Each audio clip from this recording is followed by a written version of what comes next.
All right, guys, it's white Silverado day. We got another white Silverado. This one here is not a noise though. It's customer states it's running hot. See if we can figure out what's going on with it. Uh-oh. I'm not trying to steal you. Of course, the first thing we need to do with one that's running hot is we need to check, make sure it's got coolant, engine coolant, to keep the engine cool. And it does not have engine coolant. If it does not have engine coolant, the engine will run hot.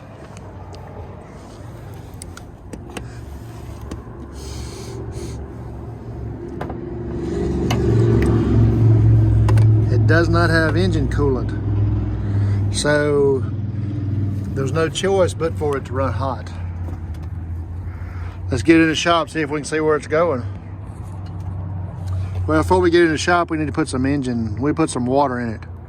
And then we'll see if we can figure out what's going on with it.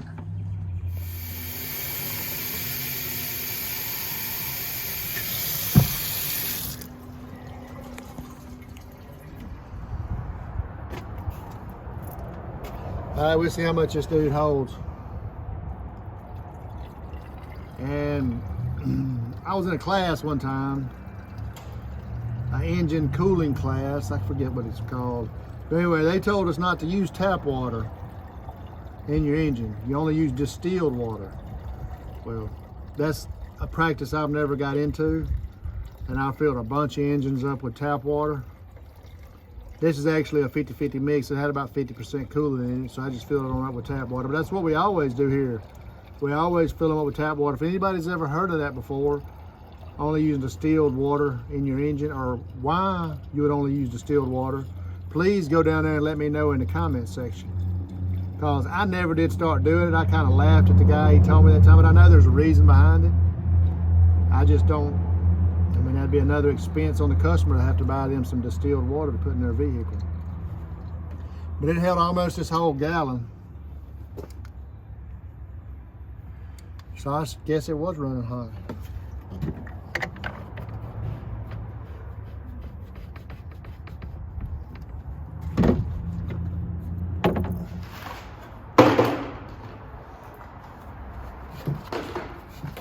All right. I don't see a leak right off the bat, but it's got to be going somewhere. Hopefully it's not going into the engine. So we'll do a little pressure test on it. See if we can figure out where it's going.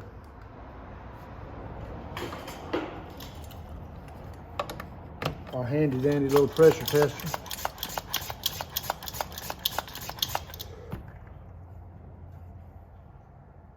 $15 PSI.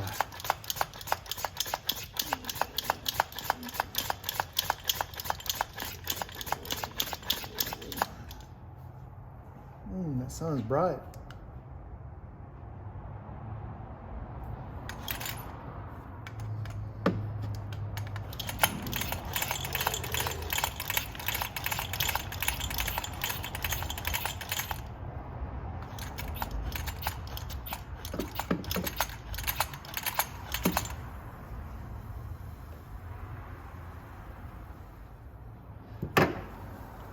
Oh, I found it.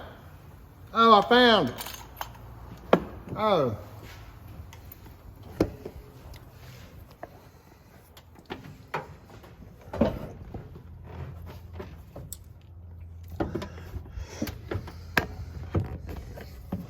You see it down there? Yep, right there. It's a heater hose. It goes to the heater core, and it goes up here to the reservoir and into the water pump. Plastic. Made out of plastic. They're bad to break right there, so. There's a better view of it right there. It's just a little old plastic while it feeds out of the water pump, and then that line going up goes to the heater core, and that other line right there goes to the reservoir. So we'll get him a price and see if he wants to change it. I'm sure he will. Oh yeah, the customer said go ahead and fix it. You gotta have it fixed.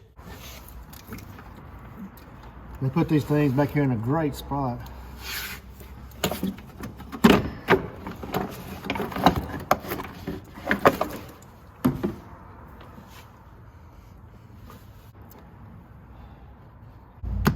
Oh yeah.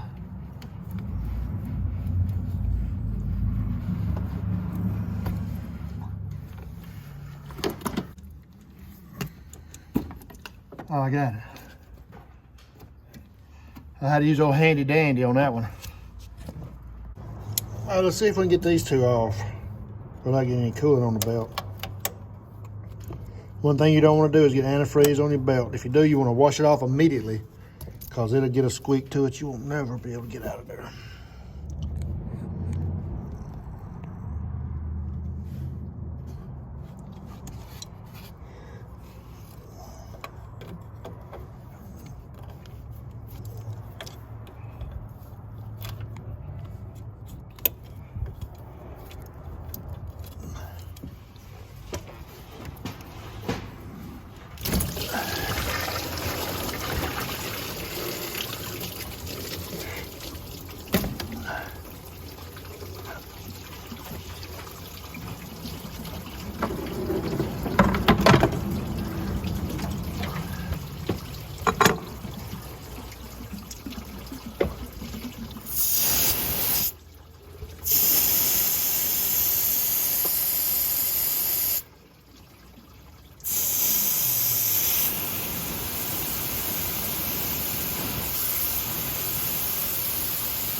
Oh, we'll get all that coolant wash off that AC belt. It'll be all right. Maybe we won't have a squeak. If we do have a squeak, we'll deal with it when it squeaks. As long as we wash it off with this water, it should be all right as long as you get it off immediately.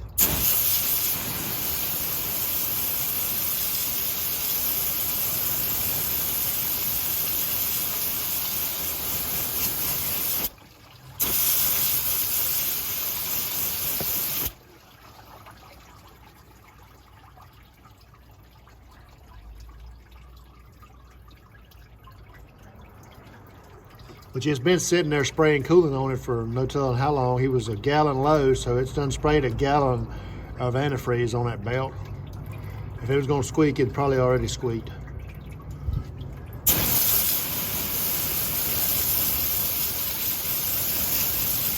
But of course, it won't start squeaking until it leaves here, and then of course it'll be my fault.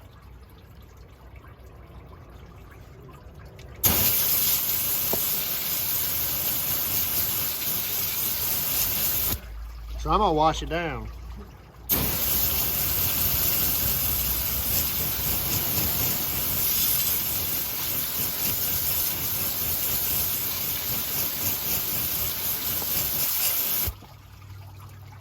All right, maybe that'll be good.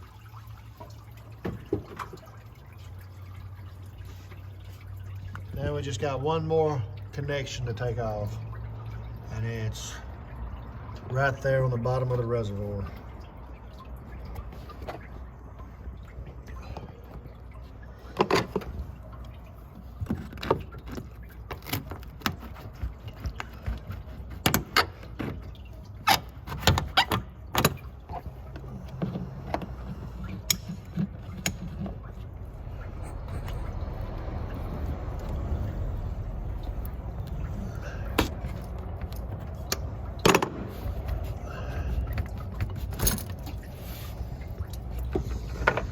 All right, now we just gotta wait on our hoses to get here and we'll put them back on and pull a suction on this system and get him filled back up with antifreeze, and maybe he didn't have any other problems.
All right, that's one.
Yeah.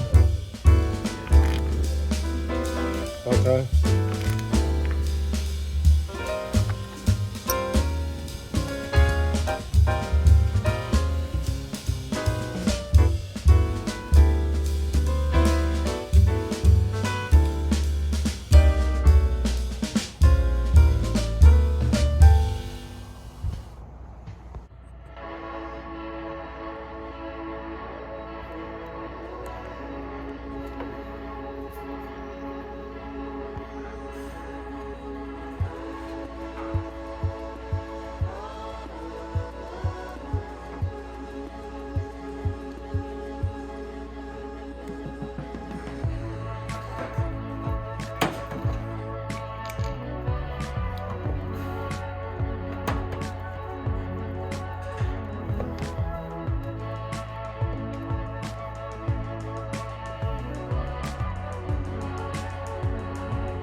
All right, we got this Chevrolet took care of, hopefully.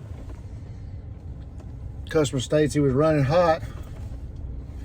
Found a heater hose was busted.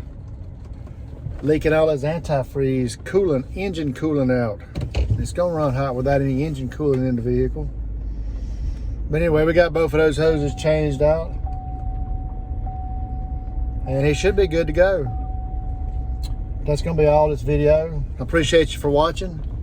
But I do wish you'd go down there and leave me a comment on that distilled water. I'm kind of, more I think about it, you know, I usually don't think about it, but since I was doing a video and I did get tap water, that's what I always do.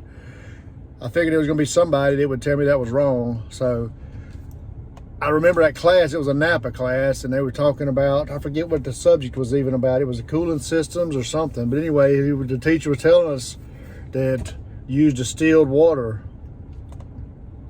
I don't remember if it was in aluminum engines, aluminum blocks, or what it was in. But anyway, if anybody knows anything about why I need to use distilled water instead of tap water to mix with antifreeze, please let me know in the comment section down below. And if you would, go through there and hit that subscribe button if you're not already subscribed. But anyway, we appreciate you from Columbia Auto Service, and you have a blessed day.